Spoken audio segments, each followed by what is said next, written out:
Hello everyone, welcome to my channel Beyond the Sewing Room. I'm Diane. So today I'm going to share a couple of things with you. So a few of them are fabric, a few of them are plans, and a few patterns. And also a recent make that I did for work that I think you're going to love because I'm definitely going to be making it again.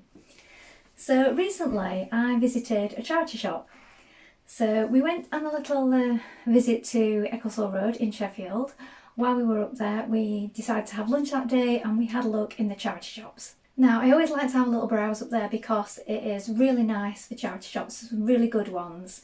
And sometimes you can just drop on something really nice. So on this particular day, I actually had a look in the craft section of one called Cat Rescue. So if you're from Sheffield or the Sheffield area, you may be familiar with this shop. Now, it's really nice inside and some charity shops are really done up like a boutique. So it's a really nice shopping experience. And we had a little look in there and I had a look at the knitting books. So I've got one from there before for a friend who knits. And also they have some fabrics, curtains, pieces of vintage fabric, things like that. So I had a little look at the bottom and I found a really fabulous piece of fabric. So I held it up and it was a really big piece. I love the print. You can see it on the table behind me here. And I just think it's just wild. Feeling at it, I could tell that it was cotton. So I had a look at the price tag. It was £3.50, so really too good to walk past and let go. So I decided to get that. I've brought it home, it's had a hot wash, it's been on the line, and also when I unravelled it, I realised it had got tickets on from the shop that it was bought from. So somebody's obviously bought it and they decided not to use it, and then it's gone to the charity shop. And it's 3.10 metres because that was on the label. The original price was £10 because it was already a second. And the reason it was a second is because it's got a really small tear near the selvage edge. Hardly anything really. Not any detriment to the fabric. So I'm going to show it you now. And it is 100% cotton because it was on the label. So it's just fabulous. So I've been having to think of what I want to do with this, and I think I have a plan in mind. So I hope that's not making it go too dark there. But look at these colours, isn't that gorgeous?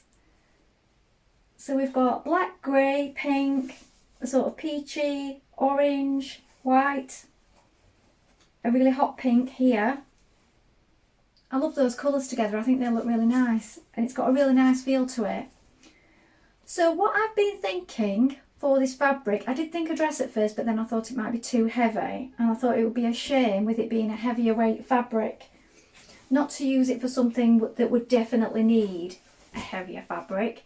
And I thought either trousers or a jumpsuit, because that needs something quite stable. You don't want it to be see-through, and also it would help hold the shape better. So this is my plan. Now I've made this one before, I made it for a work project, so it wasn't for me, and I did make it in a sort of lightweight linen, so I know it hung really nice in that one. So I hope it's going to work out nice in this one too. And it's this one, it's the Rory jumpsuit. So I made this one, but the view that I made for the work project was one with the D-rings and the little tabs at the side. So whereas you can see on this one, it's hanging quite loosely at the front. The one that I made had D-ring ties so that you could pull it and sort of draw in the waist a little bit to give it a little bit more shape. So that's the one that I did, and I think that's the one that I'd like to do again because I've got plenty of D-rings and I just feel it gives it that bit more shape around the waist. Now it's got top stitching lines all the way down it. I do feel they may get lost a little bit in the pattern, but I'm going to do it anyway. And I don't think it matters so much that I'm going to be cutting through the pattern because it's so wild and there's such a lot going on. But do let me know what you think. I mean, this one of course is plain, so that shows off all the details. My details might get a little bit lost in the print of the fabric. I'm going to add the pockets again and also the sleeve tabs here. So I think it's really nice. If you've not seen it before, I'll hold it a little closer so you can see. You can do the shorts version, you can do it with or without pockets, and it has the button placket down the front. So that is my plan for this gorgeous wild fabric. So that's my first thing that I'd like to share with you today. Now next up is some more fabric, but I've had this a while. I've had this since last year. Now I didn't buy this. I got this gifted in the bag that came from the Minerva event. So if any of you went to the Minerva event last year in September in Manchester, the anniversary event of theirs, I was there and I met quite a few people. So I was there as part of Minerva, chatting to people and talking to people throughout the day, just in the crowd. So if you were there, I may have met you that day. So please let me know in the comments if I did meet you.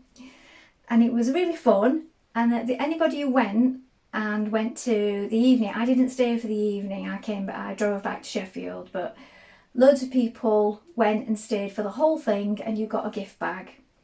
And in that gift bag was some fabric and a pattern and a couple of notion things. So it was different in every one, I believe. So the one that I got, this is one of the fabrics that was in my bag. So it's this lovely blue. I'll open it out a little bit so that you can see it a little bit more clearly. I do like blue, as you can see. I've got quite a lot of blue things. And as I said, this was already in my bag. Now it's been sitting in my drawers here where I keep a lot of my fabric. Wasn't quite sure what to make with it. And then I've decided on this particular pattern. So I have 2 meters of that, and I've looked at this pattern. I've got enough for the view that I want to make. I'm hoping that it'll work well with this. I did toy with the idea of long sleeves, but I'm going to go for short sleeves. It is summer. So it's McCalls 7381. So again, I've made this pattern before, but not for me. So this version is going to be for me. Now it's got a tie front here. And then we've also got this version here that's more straight and just crosses over, laps over at the front and doesn't tie. So that's my thought. I'm wondering whether to do the tie front or whether to do it just sort of edge to edge like this. I don't know whether this will annoy me because it's not a blouse that's tying, it's just a feature of the dress. And sometimes when it's a mock tie like that and you're not actually tying it properly, I don't always feel it works. So I'm not entirely sure which one to do. So all the versions are really nice. So this is what I originally thought, but I'm not sure whether I want to do the tie or not. So you'll see in a future video, because when I make it up I will show it. So that's my plan for that one. Now next up is something that I made this week. Now I made it and I just love it, and it's not for me. It's such a shame because it is just beautiful. So the fabric had dragons all over it, all sorts going on, and I made it for a sample. So it's not one that I get to keep, but I did try it on. So I'm going to insert some pictures. And I tried the dress on, and the real feature was the back. So I think if you're going anywhere to a party or an event, I think it's a really brilliant feature, because a lot of dresses at the back, they tend to look pretty much the same. There's different backless dresses that you can get, but this one, I really thought it was something special, and I really liked how the whole thing hung. So it's this pattern. So it's Newlook 6696, and again, look, different versions. So the one that I made had splits up the front, and then the back, you'll be able to see in the images anyway. You've got a crossover V section at the back that fastens with a button and then a tie loop. So there's 2 tie fasteners, so you tie it in a bow above the button, and then below it, it opens out, and then the skirt part of the dress fastens with a zip, and that bottom half of your back is exposed, and obviously the V at the top is exposed. So I just felt it looked really nice. It's all packed up now though, ready to be sent off, so did like it though. So that's one I just thought I'd share with you. And then before I go, I'm going to share what I'm wearing because I always forget. So it's this one. So I'm wearing McCalls, and it's 8104, and I'm wearing C, but the shorter view. So I'm wearing view C, but it was longer, but I shortened it off because I didn't want this one to be too long because it's a summer dress. So I'll stand a little. So you can see it comes in at the waist, it's got buttons down the front, this grown on sleeve, and it's a V, and then it's got a few little tucks at the back into the skirt.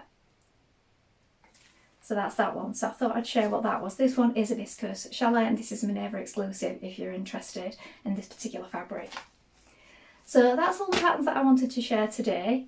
Please let me know in the comments below what you made of my charity shop fabric. £3.50 for 3.10 metres. I think that is such a bargain. And also let me know what you think of the ideas for making the Rory jumpsuit. So I'm going to be getting on with some sewing this weekend. I'm in the middle of making my son's girlfriend's dress, so I need her to try on that so I can finish that up, and I'll share that with you in a coming video. Thank you so much for watching today. Bye for now.